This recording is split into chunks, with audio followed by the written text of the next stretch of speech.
What's going on, everybody? Welcome back to Shaw Sports Talk. On today's show, we'll be talking about some standout performances that happened over the weekend in both college football and the NFL. Let's go.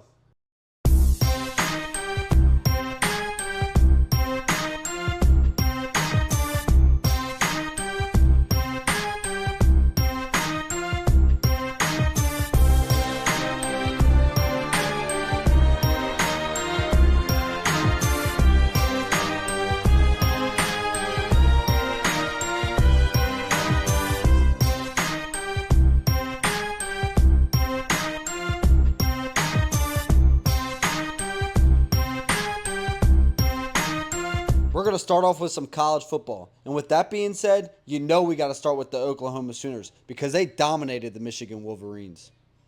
Now, the Sooners beat the Wolverines 24-13 Saturday night. But if you watch this game, you know that score is not reflective of how that game went down. I mean, the Sooners absolutely got after them.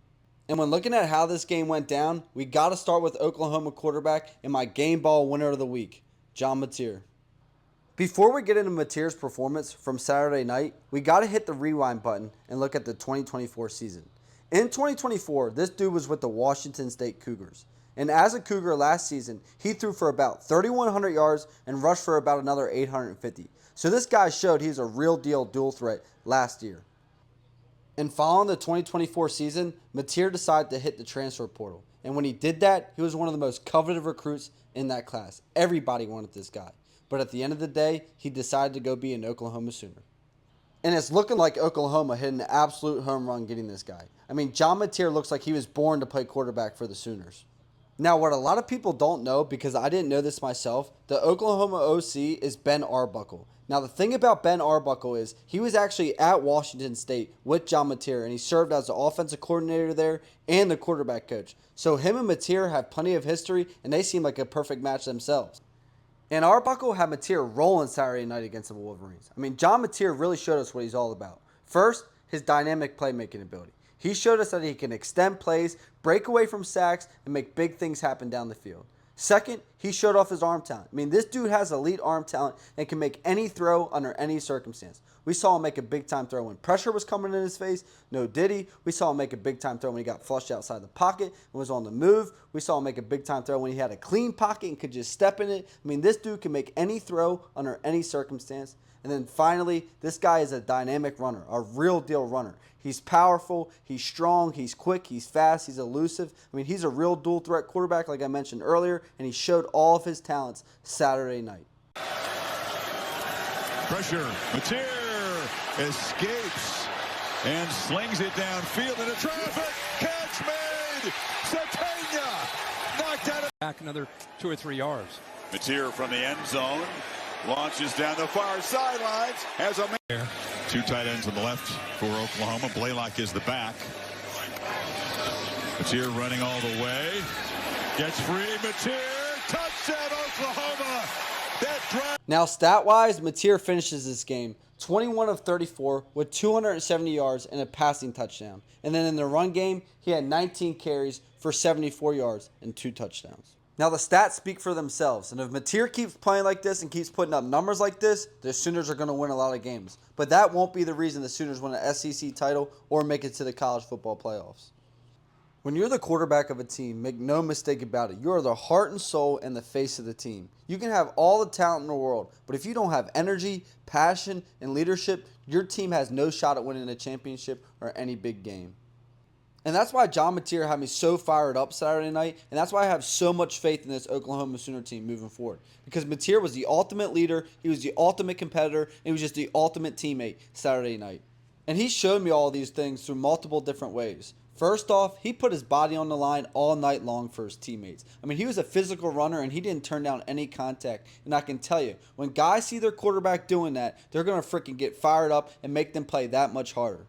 And then next, he was interacting with the crowd and getting that crowd fired up. I mean, he was the ultimate performer Saturday night. And an example of that is they made a big-time play, and they get down to about the 6-7 yard line. And this is something you dream about as a kid. You make a big play, you're getting ready to score, and what do? You're getting your crowd fired up. You're getting them going. You're not telling them to be quiet. You're getting them going. You're getting them loud so that when you do punch it in and do score, the place is ready to absolutely explode. And that's exactly what he did. And that just shows me the type of energy that he brings to a stadium and to a fan base.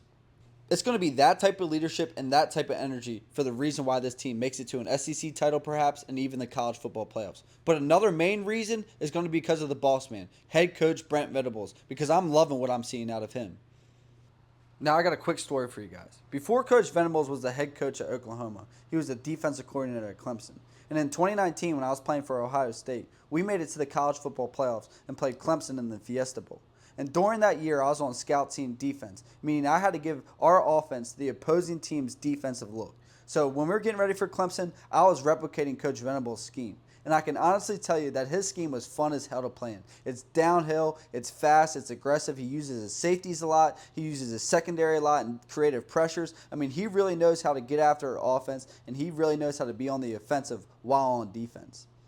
And that's exactly what we saw out of his scheme Saturday night. I mean, he was getting after Michigan, and he was on the offensive all night long. We saw a lot of creative pressures. We saw a corner blitz. We saw linebacker crossfires a couple of times. I mean, he really had that defense hunting Saturday night.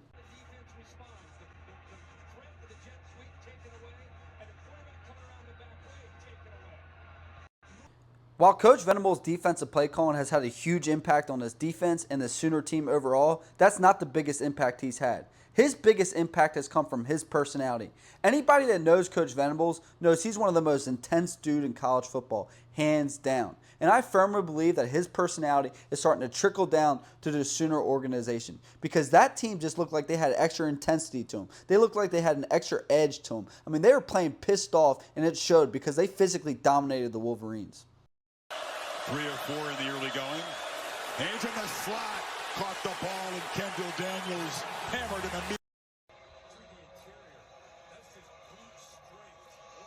And my final thought on the Sooner team is this. When you look at head coach Brent Venables and quarterback John Mateer, I truly think they're on the same wavelength mentally. And when you got your head coach and your quarterback on the same wavelength, and they're both intense, and they're both edgy, and they're both ready to get after it, that team's going to follow suit. And that's why I think that the Sooners are a real threat in the SEC and a real threat nationally to go win the whole thing. So you let me know what you think about the Sooners teams down in the comments section below.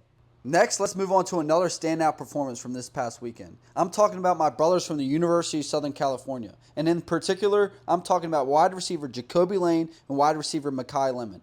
And this is not biased. I truly believe that those two are the best wide receiver duo in the country, hands down.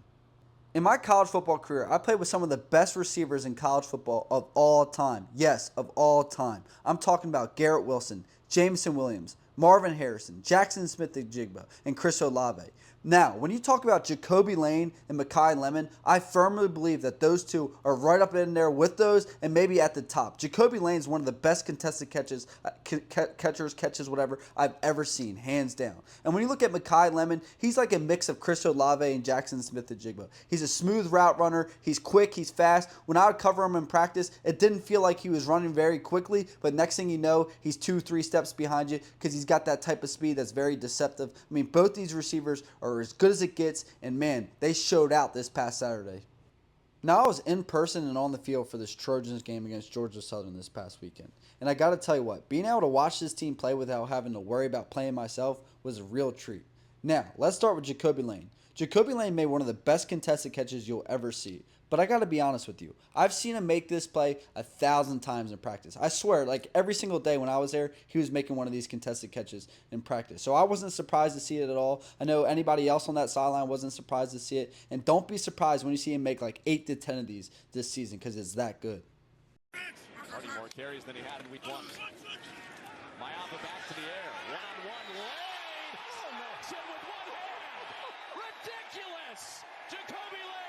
Now moving on to Micah Lemon. I know I already talked about his quickness and his smoothness, but something that I haven't talked about yet is how much of a dog this dude is. I mean, he's the ultimate competitor and the ultimate teammate. He doesn't say a whole lot when he's on the field. He's just all about his business, and he's a tough dude. And this past weekend, he put up video game numbers. He had 4 catches for 158 yards and 2 touchdowns. And you're going to see a lot more games like that out of him. I'm telling you, the Jacoby Lane-Micah Lemon duo is the best duo in the country, and both these guys are great dudes and great teammates, and just keep an eye out for both of them.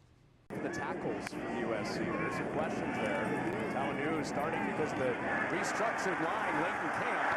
Lemon breaks out, and he can fly. Lemon makes a cut, and he is home. Tyson checks out, and there's Lemon again. He breaks away, foot of the gas. Lemon for 7. Now, to close out this college football segment, we're going to talk about my biggest loser from this past weekend. And it pains me to say because I grew up a big fan of this team, but I'm talking about the Florida Gators. When you talk about this Florida Gators program, the bottom line is this: that since Coach Urban Meyer left that program, this team hasn't had any discipline in it. And it's cost them. A couple years ago, that Florida Gators team was really good. And they look like they're going to make the college football playoffs. But what happens? You're playing a big-time game against LSU. You get a big-time stop late in the game, but one of your players decides to take his shoe and throw it 40 yards down the field. Flag. LSU gets in field goal position and wins that game. Now, this past weekend, you're playing against South Florida, who's a really good team this year, and you're in a battle, in a tight one. There's 2 minutes left in the game. You're up by 1 point, and you get a big-time play. But what happens? One of your guys spits on a South Florida guy, and it's a penalty. The drive gets going. They get in the field goal position, and they hit a game winner. I mean, this type of stuff is just unacceptable, and it's cost them. And in my opinion, Billy Napier is a great guy and a great coach, but they need somebody who's way more intense and is going to run a tight ship around there. And take a look at the right of your screen right there. Gets into the face and then spits. Oh, right. Just spit on him.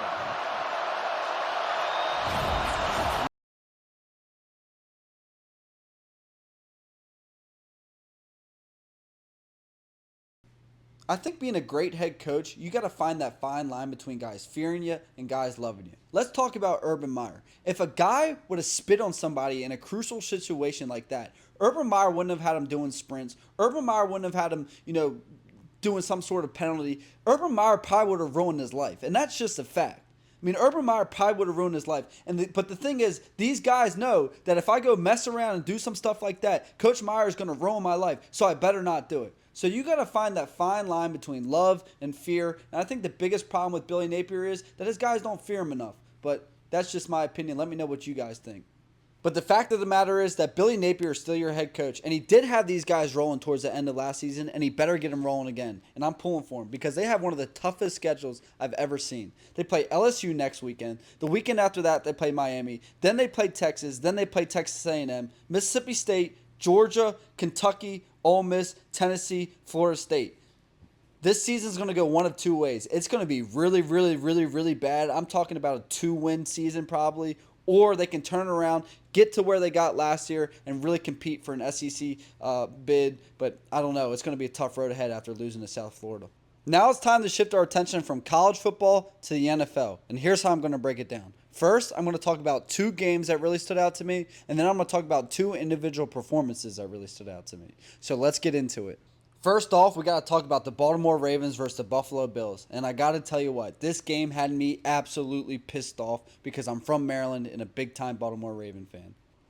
Starting with the Baltimore Ravens offense. I mean, they played phenomenal. They put up 40 points, and it starts with quarterback Lamar Jackson. I mean, Lamar Jackson looked like the Lamar Jackson that we know and loved. He played like an absolute superstar. He made a bunch of big-time plays with his feet, extending plays. He made a bunch of big-time plays with his arm. I mean, in the passing game, he was 14-19 with 209 yards and 2 touchdowns. And in the run game, he had 6 carries for 70 yards, averaging 11 yards per carry and a touchdown. I mean, he was just absolutely phenomenal. And that's what drove me crazy, though, is because late in the game, when it got down to the wire and they needed to get one first down to end the game, they didn't let him run the ball or really have the ball in his hands at all. I mean, they did a jet sweep with Zay Flowers, which I thought was interesting. But overall, Lamar Jackson did his thing.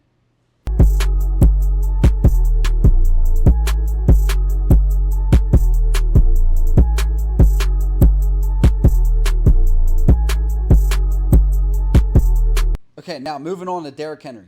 Derrick Henry, you cannot put any blame on him. I know he fumbled, but you have to look at what he did that whole game. I mean, he was running over, running through, whatever you want to call it. He dominated that Bills defense. He had 18 carries, 169 yards, and 2 touchdowns. I mean, he was a grown man last night, and he ran like a grown man. I'll get to that fumble in a little bit. Looking at the receivers, Zay Flowers had the best game of his career. He had 7 catches, 143 yards, and a touchdown. He looked explosive with the ball in his hands. He looked a little bit bigger than last year, a little bit more physical. I mean, he looks like he's the guy. And then next, D-Hop.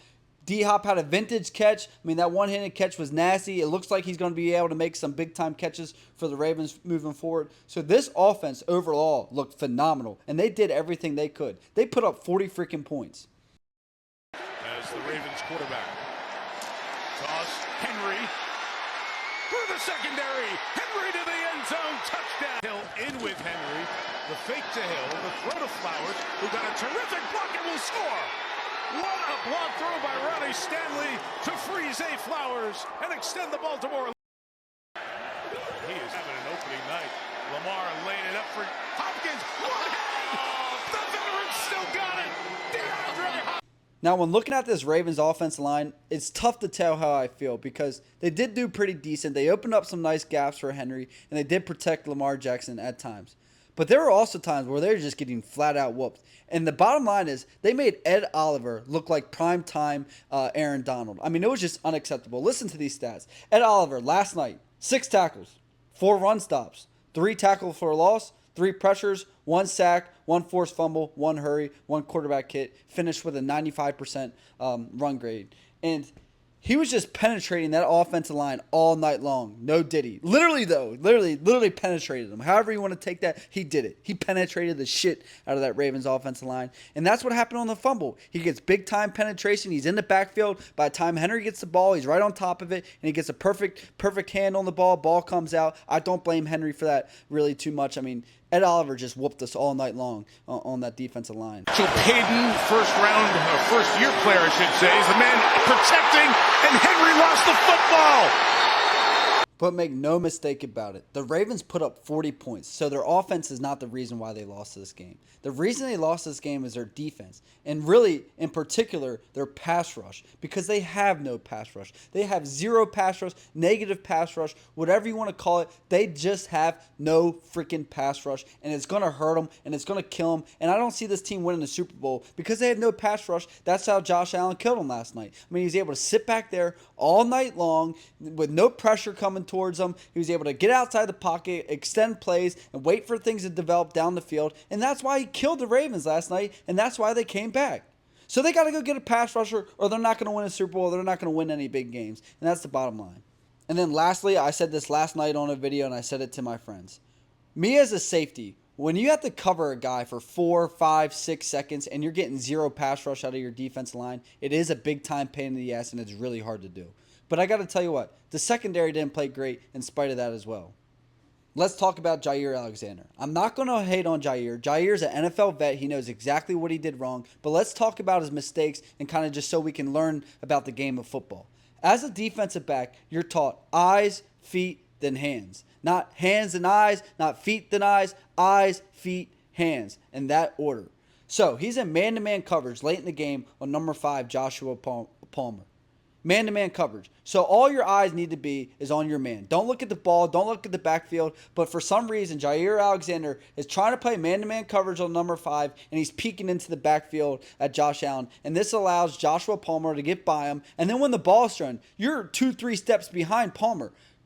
Don't look at the ball. Look at your guy. Get to the guy. Hustle to the guy and try to make a play late on his hands. But he looks at the ball in the air and never can catch up to Palmer. And that's how Palmer gets that explosive play and really gets that 2-minute drive rolling. Now, looking at the Bills' performance, first and foremost, you got to give them all the credit in the world for completing the comeback like that. I mean, that's just super impressive. Shows championship culture and shows championship leadership. Now, looking at Josh Allen. The dude was unbelievable. He played like Superman because he had time to play like Superman. He was 33 of 46 with 394 yards and 2 touchdowns, and he just showed that competitiveness, that dog in him. I mean, he put the team on his back no matter how you cut it. And then next, you got to give a big shout out to Keon Coleman. I know Bills Mafia was on him hard last year, didn't have a great season, but he starts the season off with 8 catches, 112 yards, and a touchdown, and he made some big-time plays. And when that ball was getting bounced around, he catches it for a touchdown, and then finally puts the final nail in the coffin on the Ravens with that big-time catch to end it. So shout out to Keon Coleman. Got it spread out. Only 2 Ravens pursuing, and Allen throws deflected and caught by Coleman on the tip for 6. Now looking at the Bills defense, I know the Ravens have one of the best offenses in the nation. I know they have one of the best running backs in the league, one of the best running backs who have ever played the game. They got a really good run scheme, but at the end of the day, they got dominated in that run game. I mean, they got absolutely dominated. They got ran through. They look soft. I can keep going on, but that's a major problem because in the NFL, if you can't stop the run, you're not going to win a game. But I'm looking to chalk it up to the Ravens are just a really good team, have a really good run scheme, and Derrick Henry is one of the best backs to ever play. So I'm going to have to watch them, kind of see how they develop. But if I was a Bills fan, I'd be very worried about that run defense. Now this is my final thought, and I hate saying this because I said it for the playoff game, but this is the truth. This game just felt like another fluke. I mean, the Ravens had no reason losing this game, but at the end of the day, they made way too many mistakes.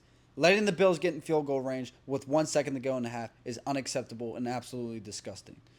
The kicker missing the extra point, it can happen, but he did make some big-time kicks, so I'm not going to be too hard on him. And then finally, turning the ball over late in the game, unacceptable, disgusting. I mean, that's how you get beat by a quality opponent. You can't expect to win a game when you make big, major mistakes like that. So Bills capitalize on those mistakes, and they complete an incredible comeback, and all the credit goes to the Bills. But Ravens, man, they really let this one get away. Now, moving on to another crazy game, and another game I kind of felt like it was a fluke. The New York Jets versus the Pittsburgh Steelers. The Steelers beat the Jets 34-32, and there's 3 real stories here when looking at this game. First off, the old man Aaron Rodgers. He looked absolutely phenomenal. He looked like his vintage self, and I know a lot of people coming into this year were thinking he was washed, and he proved a lot of people wrong. Looking at his stats, he was 22 of 30 with 244 yards and 4 touchdowns. But if you watch this game, and what really stood out to me and what probably stood out to you is Aaron Rodgers had that passion and that fire back. I mean, he really looked like he enjoyed playing the game of football, like he loved being the quarterback for the Pittsburgh Steelers. And this is something I haven't seen out of him in the past couple of seasons. I felt like he's always hated the game of football recently and kind of always looks annoyed, always looks agitated.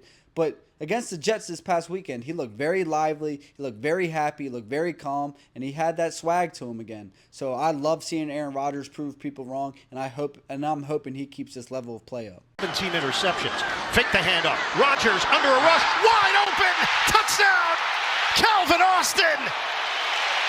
Aaron Rodgers. And then the second main story is the flip side. I'm talking about the New York Jets quarterback, Justin Fields. I played with this guy at Ohio State. He's a great teammate and a great competitor. And, man, against the Steelers, he looked like a world beater. I mean, he looked like a potential MVP type of candidate. I mean, he was 16 of 22 with 218 yards and a passing touchdown. And then in the run game, he had 12 carries for 48 yards and 2 touchdowns. And by far, my favorite play from that game is when he threw that dime to Garrett Wilson for a touchdown. I saw that way too many times in practice, and it was just great seeing that Buckeye connection back in action. 30 seconds to go here in the first. Fields, great protection.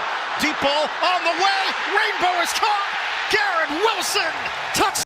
And this brings me to my third and final point, and this is kind of why I felt like this game was also a fluke.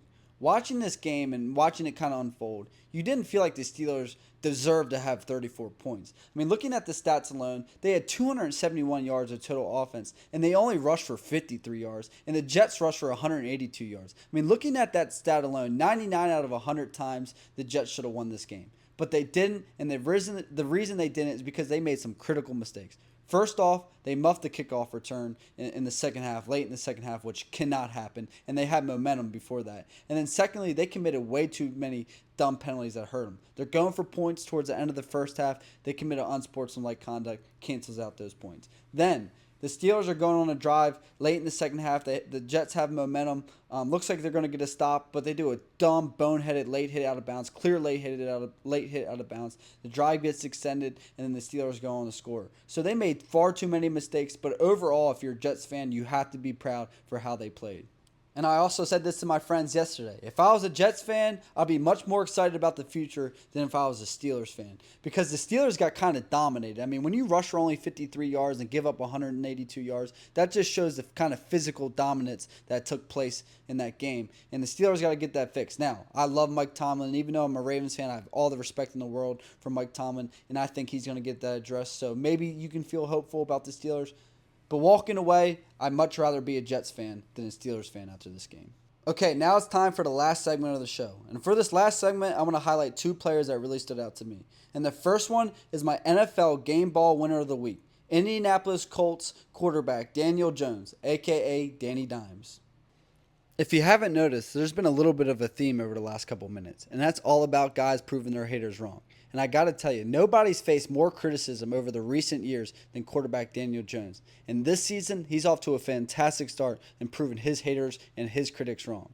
In the passing game, he was 22 of 29 with 272 yards and a passing touchdown. And in the rushing game, he had 7 carries for 26 yards and another 2 touchdowns. But what he did was he led his offense to perfection. He ran that offense perfectly, and they scored points almost every single time that they were out there. Jones with time, touch pass, he's got a man, Pittman, touchdown! Now, the thing with Daniel Jones is, and I made a video about this when they named him the starter, he's shown us a lot of good things and he's shown us a lot of bad things in his career. And moving forward, the key with him will be all about staying consistent. Because we've seen him have performances like this and then the next week go throw for like 3 interceptions or something like that. So I'm praying for him because I really like Daniel Jones and I really want him to prove his critics wrong. I'm praying that he can stay consistent, stay climbing, and I want Danny Dimes to really succeed and have the best season of his career. Now it's time for the second performance I really want to highlight, and I'm talking about new Green Bay Packer Micah Parsons. Now do yourself a favor. If you didn't get a chance to watch Parsons play yesterday, don't go on X, don't go on Twitter and search his name, because you're going to find a lot of dumbass people who didn't watch the game and don't know what they're talking about, saying, oh, he only had 1 sack, he only had 1 pressure, they're paying all this money for this, what a joke. And they just don't know what the hell they're talking about and they didn't watch the game. Let me tell you something. Micah Parsons was a beast the other day. I mean, an animal. And the thing I loved about him the most is he played with relentless effort.